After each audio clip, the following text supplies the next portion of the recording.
Hello जी, नमस्कार। कैसे हैं आप सभी? अभी मैं रामायण सीरियल देख रहा था, तो उसमें वो वाला सीन था जिसमें राम जी को वनवास होता है। तो माता कैकेयी को जब मंत्रा ने सिखाया, क्योंकि अगली सुबह जो है वो राम जी का राज्याभिषेक होना है, और इधर मंत्रा ने माता कैकेयी को सिखाया कि अगर राम जी का राज्याभिषेक हो जाएगा तो फिर तुम्हारे बेटे भरत का क्या होगा। तो अब माता कैकेयी जो है वो दशरथ जी के पास में जाती है और उनसे जो दो वचन उन्होंने पहले लिए थे वो दो वचन मांगती है। अब राजा दशरथ जो है वो पूछते हैं कि क्या वचन है। तो वो कहती है कि एक तो मेरे बेटे भरत को, मेरे बेटे भरत का राज्याभिषेक हो, और दूसरा राम को 14 साल का वनवास मिले। अब दशरथ जी तो कुछ बोल नहीं पाते हैं। अब सोचो कि इस स्थिति में एक पिता की क्या स्थिति होगी। अब एक तरफ रघुकुल रीत सदा चली आई, प्राण जाए, प्राण चले जाएंगे बट वचन न जाई, है ना। प्राण जाए पर वचन न जाई। दूसरी तरफ अब बेटे को, जो सबसे प्रिय बेटा है, अब उनको अगर मान लो वचन का पालन करे तो उनको वनवास भेजना पड़े, वचन का पालन नहीं करे तो सब तरफ जगहसाई हो जाए कि भैया आप तो कहते थे कि प्राण जाए पर वचन न जाए, फिर क्या हुआ। वो कुछ बोल नहीं पा रहे हैं। अब राम जी को बुलाया वहां पे, राम जी आए। अब यहाँ से देखो जो सीखने को मिलता है, जैसे कई लोग जो रामायण है वो उनको लगता है कि आखिरी समय में पढ़ेंगे, जब बूढ़े बूढ़े हो जाएंगे, सारा काम वाम कर लें, पूरी जिंदगी सब निकाल लें, सबसे लड़ झगड़ लें, है ना, दुनिया भर से, और फिर पढ़ेंगे आखिरी में। अब यहाँ पे जब राम जी को बुलाया गया और उनको ये पता चला, माता कैकेयी खड़े हैं, भरत जी तो कुछ बोल नहीं रहे हैं, क्या हुआ माता आप ही बताओ। बोले मैंने तुम्हारे पिता से दो वचन मांगे थे। बोले क्या वचन। तो उनको बताया कि एक तो भरत को राज्य गद्दी मिले और तुम्हें वनवास। तो राम जी ने वहां पे कहा, इतनी सी बात के लिए आप इतने परेशान हैं, मतलब बस इतनी सी बात। अब यहां पर देखो सीखने की चीज क्या है कि आनंद कहाँ है। आनंद मन के भीतर है। अब उन्होंने कहा कि इतनी सी बात पे आप इतना परेशान हो रहे हैं। भाई मेरे जो भरत है वो मेरा ही भाई है, उसको मैं राजगद्दी वैसे ही दे दूंगा, है ना। उसमें जो है वचन की क्या आवश्यकता है या मुझे पूछने की क्या जरूरत है, मैं वैसे ही दे दूंगा, मुझे इसमें बड़ी खुशी होगी। और दूसरा, जब मैं अगर मैं वनवास में जाऊंगा तो मेरा तो चारों तरफ से कल्याण हो जाएगा, क्योंकि वहां पे जो है मुझे ऐसे ऐसे संत मुनि के दर्शन होंगे, है ना, कि जिससे मेरा तो उद्धार हो जाएगा। अब आप देखो यहाँ पर जो नेगेटिविटी ही, मान लो कि ऐसा अपने साथ हो जाए कि भैया छोटे भाई को सब दे दो, तुम निकल जाओ, तो अभी कलेश हो जाए।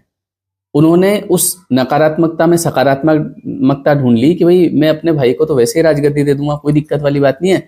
और रही बात वनगमन की, तो उसमें तो मेरा कल्याण ही कल्याण है, तो कोई दिक्कत नहीं है। वहां उन्होंने अपने आप को पिता के स्थान पर रखकर देखा कि उनकी क्या स्थिति हो रही होगी। पहले ही वो इतने दुखी हैं, और अगर मैं उनको, मान लो अगर मैं ये बात करता हूं कि नहीं भैया राजगद्दी तो मैं ही लूंगा, वो तो और ज्यादा दुखी हो जाएंगे। तो उन्होंने उनको समझा और उन्होंने तुरंत हाँ कर दी, ठीक है कोई दिक्कत नहीं है, मैं तैयार हूँ, बोल खुशी खुशी, कोई दिक्कत वाली बात नहीं है। सबने विरोध किया, लक्ष्मण जी ने विरोध किया, बोले ऐसे थोड़ी होता है। लेकिन उन्होंने कहा कि भाई तुम पिताजी की स्थिति को जानो, अभी उनकी क्या स्थिति है। अगर वो वचन पालन करने से मना कर दे तो जग हंसाई हो जाए, तो भी वो जी नहीं पाए, है ना। अगर मैं इधर विद्रोह कर दूं तो भी गड़बड़, तो फिर मैं भी पूरे जीवन परेशान, उस बात को लेके वो भी परेशान। बात मान रहे हैं तो भी उनका जो प्रिय बेटा है उसको वन जाना पड़ रहा है, वो तो हर परिस्थिति में परेशान ही है। तो इसीलिए क्या होता है कि कई बार हमको चीजों को समझना पड़ता है। जैसे ये वीडियो मैं इसलिए बना रहा हूं कि मैंने जैसे कई लोग देखे हैं जो थोड़ी सी जमीन के लिए, थोड़े से पैसे के लिए पूरे अपने भाई से जिंदगी भर बात ही नहीं कर रहे हैं, पिताजी से उनकी बातचीत नहीं चल रही है, अपने ही लोगों में कभी बात ही नहीं होती, और ऐसे करते करते पूरा जीवन निकल जाता है। और उन लोगों को आखिर में जाके एहसास होता है कि मतलब ऐसा क्या ही कर लिया। मान लो पिताजी से भी बात नहीं होती थी पूरे जीवन भर, भाई से भी बात नहीं होती थी, सब अलग रह रहे हैं, सब ये हो रहा है वो हो रहा है, तो ऐसा आखिर में क्या कर लिया। और फिर आखिर में ये होता है कि जब अपने ही बच्चों में ये सब चीजें देखने को मिलती है बाद में मतलब जैसे हमने किसके लिए किया ये सब, किसके लिए भाई से लड़े, किसके लिए पिताजी से लड़े, अपने बच्चों के लिए। और आखिरी में एक समय ऐसा आता है कि अपने ही बच्चों से कोई एक ऐसी लाइन सुनने को मिल गई कि तुमने किया ही क्या है हमारे लिए। फिर आदमी को एहसास होता है कि यार, क्योंकि ऐसा होता है ना। तो समझ की जरूरत है, थोड़ा सा शांत रह के कैसे चीजों से निपटा जाए, कब क्या बोला जाए। क्योंकि कई बार हम कुछ ऐसी चीजें जल्दी जल्दी में बोल देते हैं कि देखो, शब्द जो होते हैं ना, वो जिंदगी भर याद रहेंगे। मतलब अपने पिताजी ने, मेरे पिताजी ने मेरे को बचपन में बहुत बार मारा होगा।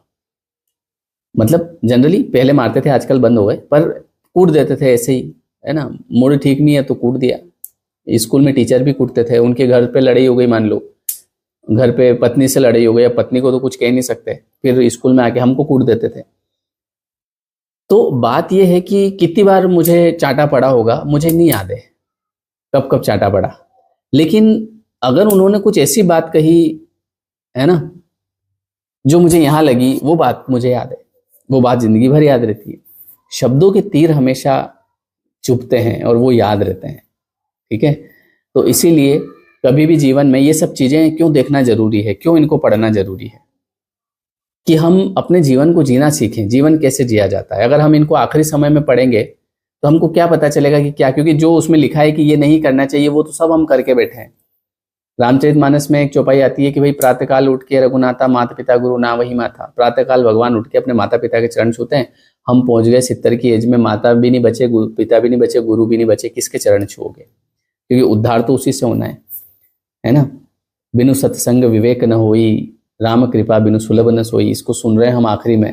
बिना सत्संग के विवेक नहीं आता है। अब तो वैसे ही बुढ़ापा आ गया, फिर विवेक को करेंगे क्या? क्योंकि फिर तो हम अकेले बैठे हैं, कोई है ही नहीं, दोस्त नहीं है, लोग नहीं है, बस खाना खा रहे हैं, सो रहे हैं।